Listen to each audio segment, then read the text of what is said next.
Nós vamos falar hoje da limpeza e funcionamento do aparelho auditivo. E isso é muito importante. Você tem que verificar o seu aparelho antes de colocar na orelha e começar o seu dia, para ver se ele tá direitinho, para que ele possa funcionar bem aí o dia inteiro, tá? Então, vou dar um exemplo paralelo, mesma coisa do óculos. Então, de manhã, antes de eu colocar o meu óculos, o que eu faço? Eu vou lá, olho a lente, se precisa limpar, se eu preciso lavar, né? Ou uma flanelinha, porque muitas vezes ela tá engordurada, ela tá embaçada. Então, primeiro eu faço essa verificação e aí eu venho aqui e coloco o óculos, né? Porque isso faz diferença para eu poder, a minha visão ficar melhor aí durante o dia. Agora, tem dia que eu não faço isso, né? Que eu pego e já saio correndo, coloco óculos e vou embora. Aí, o que acontece? Chega na metade do caminho, ou na metade do dia, eu falo, nossa, mas acho que não tô enxergando direito. Aí eu vou olhar, a lente tá suja, né? Então, a mesma coisa é com o aparelho auditivo. Você tem que dar aquela olhadinha para ver se não tem uma cera na ponta, né? Se tá tudo ok. E aí, coloca os aparelhos. Porque qualquer coisinha que esteja interrompendo, dificultando a passagem do som para sua orelha, vai fazer diferença para você escutar. E aí, muitas vezes você passa o dia todo escutando diferente ou achando que o aparelho não tá bom. E era uma coisa que podia ser resolvida logo de começo, tá? Então, eu vou mostrar alguns modelinhos de aparelho e o que vocês têm que prestar atenção. Então, ou vai fazer isso no começo do dia, antes de colocar o aparelho, ou na hora que retirar o aparelho, antes de guardar, dá aquela olhadinha, limpa e guarda, tá bom? Então, vamos lá. Esse modelinho aqui, ó. Quem usa esse modelo, que é o modelo com tubinho fino dentro da orelha.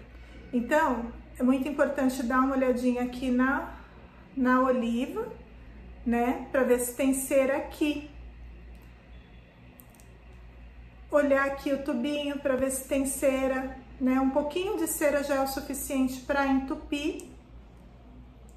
E olhar o tubinho em si. Às vezes acontece dele amassar. E se ele amassa, a passagem do som vai ficar, passa menos, passa mais fraco ou até não passa. Então, dá aquela verificada antes de colocar na orelha. Esse outro modelo, né? É um modelo com o receptor na ponta.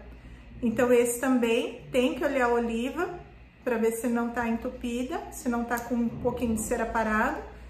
E o protetor de cera, que a cera grudenta, ela para aqui e também dificulta a passagem do som.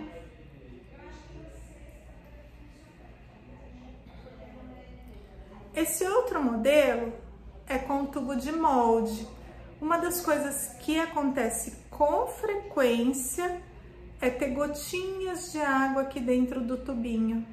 Isso também interfere na passagem do som, então você tem que olhar todo dia. O som vai passar mais baixo. E o mais importante, essas gotinhas podem evaporar para dentro do aparelho. E aí vai prejudicando o circuito do seu aparelho. E os modelos internos, eles têm um protetor de cera aqui na ponta. Então, tem que dar uma olhada aqui também, né? É diferente o protetor de cera de cada modelo, mas tem que dar uma olhadinha. Se ele estiver obstruído, tiver com um pouquinho de cera aqui, tem que limpar, passar a escovinha ou trocar o protetor de cera. De tempos em tempos tem que trocar. E o que acontece? O som vai passar mais baixo, abafado, muda a qualidade do som, ou às vezes o aparelho para, né, de sair o som. Então, não é que quebrou o aparelho, nada disso, é que não tá saindo o som. Então, pode acontecer. Muitas vezes o paciente chega aqui, né, pra mim, na recepção, o aparelho parou, esse aparelho não tá bom, né, já chega, né, naquele nervoso que o aparelho parou novamente. E aí são essas coisinhas, né? Muitas das vezes é só porque a pontinha do aparelho tá com um pouquinho de cera ali e obstruiu a passagem do som. Então, a minha dica de hoje é verifiquem o aparelho toda vez antes de pôr na orelha ou no final do dia. E isso vai fazer a total diferença para a sua performance de ouvir no seu dia a dia.